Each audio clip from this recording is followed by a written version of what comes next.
Past வந்து ப்ரெசென்ட்டோட ஒன்றரை கலந்துருக்கு.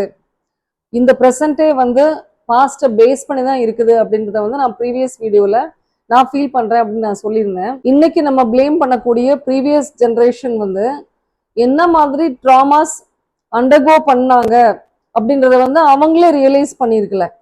நிறைய பேர் பார்த்தீங்கன்னா இதுதான் வாழ்க்கை, வாழ்க்கை வாழக்கூடிய முறையே இதுதான் அப்படின்னு சொல்லி நம்பிதான் அவங்க வாழ்ந்திருக்கிறாங்க. ஒரு ஹஸ்பண்ட்னா இப்படித்தான் இருப்பாரு, ஒரு ஒய்ஃப்னா இப்படிதான் இருக்கணும், பிள்ளைங்கன்னா இப்படிதான் இருக்கணும் அப்படின்னு சொல்லி மனசுல அவங்களாவே அவங்களுக்கு விதிமுறைகள் போட்டுட்டு அந்த சமுதாயங்கள் போட்ட அந்த ரூல்ஸுக்கு அப்படியே அபைட் பண்ணிட்டு தான் வாழ்ந்துருக்கிறாங்க. அவங்களுக்கே வந்து அது ஒரு ஃபாதரா இருந்தாலும் சரி, மதரா இருந்தாலும் சரி, ஹஸ்பண்டா இருந்தாலும் சரி, ஒய்ஃபா இருந்தாலும் சரி, அவங்க அனுபவிக்கிறது வந்து ஒரு ட்ராமா அப்படின்றது வந்து அவங்க தெரியாம வாழ்க்கை முறையே இதுதான் அப்படின்னு நம்பிதான் வாழ்ந்திருக்கிறாங்க. ஸோ அந்த காலத்துல அவங்களுடைய பிள்ளைங்க, அது ஒரு பையனாக இருக்கட்டும் இல்ல ஒரு பொண்ணாக இருக்கட்டும், உங்களுடைய மேரேஜை வந்து பிரேக் பண்றாங்க இல்ல பிரேக் பண்ற சுச்சுவேஷனுக்கு போறாங்க அப்படின்னு சொன்னா it was a shame to them. அவங்களுக்கு வந்து சொசைட்டில அது ஒரு பெரிய ஒரு அவமானம்.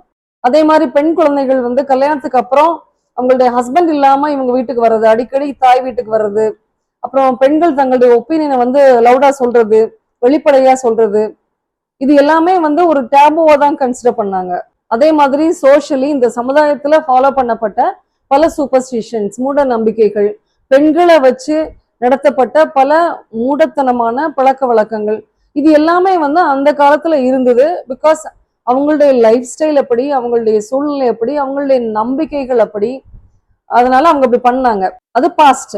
அந்த பாஸ்ட் அப்படியே பிடிச்சிக்கிட்டு இது எங்க குடும்ப பழக்கம், இப்படிதான் எங்க வீட்டுல உள்ள பெண்கள் இப்படிதான் இருப்பாங்க, எங்க வீட்டுல ஆண்கள் இப்படிதான் இருப்பாங்க, இது மாதிரிதான் இருக்கணும் அப்படின்னு சொல்லி நம்ம இன்னைக்கு ரூல் போடுறோமா, அது வந்து நிஜமாவே டிஸ்அக்ரியபிள். அது வந்து அக்செப்ட் பண்ணிக்கவே முடியாது.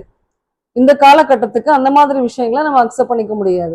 ஸோ அந்த மாதிரி பழைய விஷயங்களை நம்ம கைவிட வேண்டியது ரொம்ப அவசியம். இந்த சமுதாயத்தை பாதிக்கக்கூடிய மூட நம்பிக்கைகள், இன்னும் பெண்களுக்கு ஆண்களுக்கு நடக்கக்கூடிய அநீதிகள், சமுதாயத்துல பழமை அப்படின்ற பேர்ல நடக்கக்கூடிய அநீதிகள், இதெல்லாமே தான் வந்து நம்ம மாத்தணும் அப்படின்றது தான் வந்து பழையன கழிதல்.